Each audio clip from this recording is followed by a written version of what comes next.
Hey guys, so have you ever wondered how to use a breast pump, or what does the little wavy line mean, or what do all these settings do? Well, we're gonna find out today. Mommy, did you know?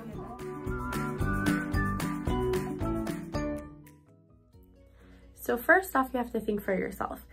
What is a pump supposed to be doing? So you want to try to simulate as much as possible to a nursing experience. So when you think about it, when baby's on mom and breastfeeding, why is it so much more effective than if a pump is on mommy and she's using the breast pump? So one thing to realize is that when the baby's on you, you're using all of your senses. You're using touch, your hormones are in perfect connection. You're compressing at the same time, you're smelling the baby. So you want to have as much of a close experience as possible to what you would have when you were nursing. So how do you do that? Well, by one is you'll look at the settings. So what happens when babies first latch on? They're very rapid and shallow. It's kind of like this initiate phase or this expression phase, trying to bring out that letdown.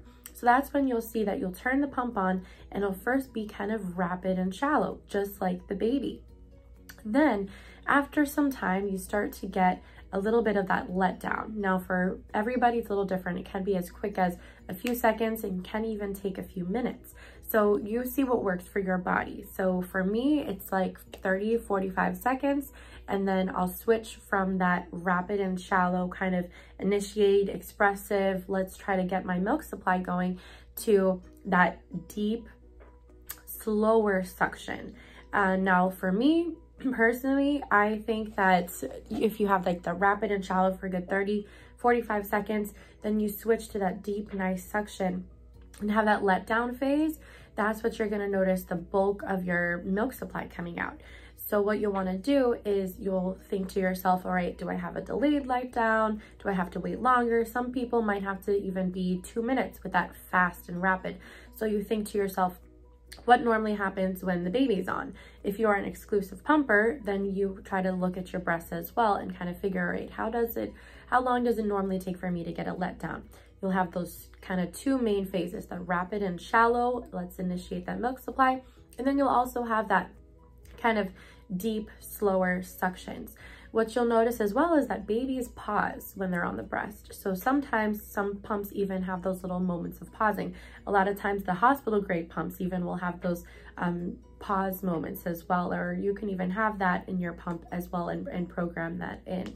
Now, for pumping, what I like to do is incorporate all the senses as much as I can, just as if the baby was on me. So for example, if baby's on me, and I'm gonna be feeling the touch. That's why personally I don't really like the nursing bras so much when you're pumping. Like some people just put the pump on and then you know, just go and do whatever you want. And yes, that is very good if you're multitasking. However, if let's say you have a low milk supply or you really just want to be very productive with that pumping session, what I would say instead is if you hold it, instead of holding the pump like this, if you hold it kind of between your fingers and then you hold your breast this way, and you can even massage a little bit as well, that will create a nice seal here. And you'll be able to have that skin-to-skin contact that your body craves while it's trying to express milk. So you'll have touch. What's another sense? Maybe sight. So you will try to look at a picture of the baby, or you can even try to have the baby in the same room. That will be incorporating your all your other senses. So you have your sense of sight, you have your sense of touch. What about smell? You can have a blanket of the baby, or you know, you don't have to get like a dirty diaper, don't worry about that, but maybe even a blanket of the baby or some clothes of the baby, and you can even kind of just rest it here on your arm and go from there. At least you're smelling the baby, you're having touch. You can have sight, at least you're looking at a picture of the baby. You can have even hearing. You can try to listen to your coos of the baby, or even record their cries or their coos. Or some women actually find that it is helpful even to have like a flow of water, as if they were having a waterfall or a river or something like that, just to kind of have in their head, listening to something and then visualize it as well. So you're incorporating sight, you're incorporating smell, you're listening, you're touching, and that's you're gonna notice that it's gonna be a lot more active to get your pumping session through. Usually active pumping, most women will be able to take the majority of their milk out in about 10 to 15 minutes this way. And then a good rule of thumb is about every 3 hours you would want to pump, or when there is a missed feeding. So such as like if you are exclusively breastfeeding and your baby's latching on well, you don't necessarily need to be pumping. However, let's say you're breastfeeding and you miss a session. Let's say you're out and about and you're on a date night or something. That's when you would want to be pumping. Or let's say you go back to work, you would want to be pumping as well. And going back to work is going to be a completely other video, but at least for this one, we talked about the settings. We talked about what they mean. So you're going to have on your pumps, you'll want to be rapid and shallow to begin with.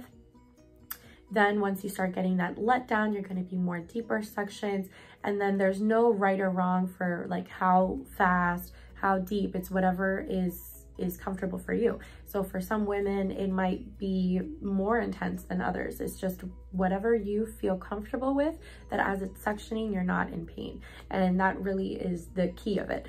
And then as you're pumping, be active with your pumping sessions, and you're going to notice a huge difference in your milk supply. All right. So I hope that helps. You can use in your comments any of these tips that maybe you haven't heard before, and I hope to hear from you soon. Bye-bye.